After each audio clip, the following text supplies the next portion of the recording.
Hello बच्चों, let's see the question. कह रहा है कि match the following, list one को लिस्ट टू से मैच करना है बेटा। तो पहले लिख रखा है विलियम सिंथेसिस। बेटा इसमें क्या होता है, ईथर का फॉर्मेशन होता है। कैसे होता है बेटा, एक्चुअली में इसमें ना एक एल्काइल हैलाइड हमारा रिएक्ट करता है सोडियम एल्कोक्साइड के साथ। मान लीजिए R O negative and positive, ये होता है बेटा मेरा सोडियम एल्कोक्साइड।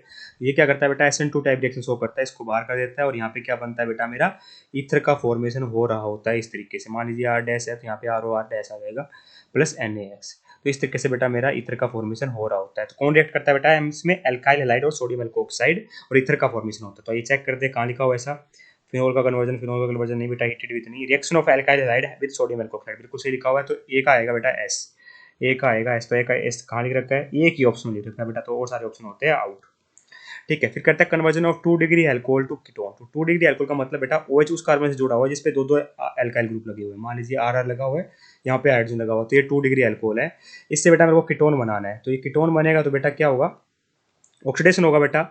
तो यहाँ पे बेटा मेरे को ऑक्सीडाइजिंग एजेंट यूज करना पड़ेगा। चाहे आप माइल्ड ऑक्सीडाइजिंग एजेंट यूज करो चाहे स्ट्रॉन्ग यूज करो, दोनों से ही बेटा मेरा 2 डिग्री एल्कोहल से कीटोन बनता है। तो यहाँ चेक करते हैं बेटा, यहाँ पे ऑक्सीडाइजिंग एजेंट कहाँ लिखा हुआ है, कन्वर्जन ऑफ फिनोल। फिनोल का तो रोल ही नहीं है बेटा, यहाँ पे हीटेड विद कॉपर, ये बेटा एज ऑक्सीडाइजिंग एजेंट करता है बेटा काम।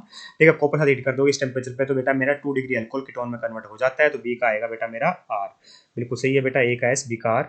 सी का कहता है रैमन-टैमन रिएक्शन। तो इसमें क्या होता है बेटा, मेरा फिनोल के साथ रिएक्शन होती है किसकी, CHCl3 की इन प्रेजेंस ऑफ बेस। मान लीजिए मैंने NaOH ले लूँ तो बेटा यहाँ पे सैलिसाइलिक एल्डिहाइड का फॉर्मेशन हो रहा होगा इस तरीके से OH, और यहाँ पे आ जाएगा बेटा मेरा CH, सैलिसाइलिक एल्डिहाइड का फॉर्मेशन होता है।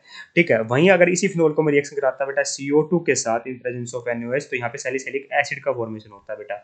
जो ऊपर वाली रिएक्शन है बेटा उसको बोलते हैं रायमंड-टैमन रिएक्शन, और जो नीचे वाली रिएक्शन है बेटा इसको बोलते हैं बेटा कोलबेज रिएक्शन। तो ये कौन सी रिएक्शन हुई है बेटा, मेरी कोलबेज रिएक्शन हुई है। और जो ऊपर वाली रिएक्शन हुई है बेटा, ये कौन सी रिएक्शन हुई है, दोनों में phenol as reagent reactant use होता है बेटा। और ये बेटा मेरी रायमंड-टैमन रिएक्शन ना। तो आइए मैच करते हैं, रायमंड-टैमन रिएक्शन कहाँ से होगा बेटा, जो फिनोल का कन्वर्ट होकर सैलिसाइलिक एल्डिहाइड मिलेगा, तो बी का क्यू आएगा, सॉरी सी का क्यू आएगा, है ना, यहाँ सही लिख रखा है। फिर कोलवेज में बेटा मेरा फिनोल से सैलिसाइलिक एसिड मिलता है, बी का पी आएगा, बिल्कुल सही है बेटा, ऑप्शन नंबर 1 परफेक्टली करेक्ट है। I hope you understand the answer. Thank you so much.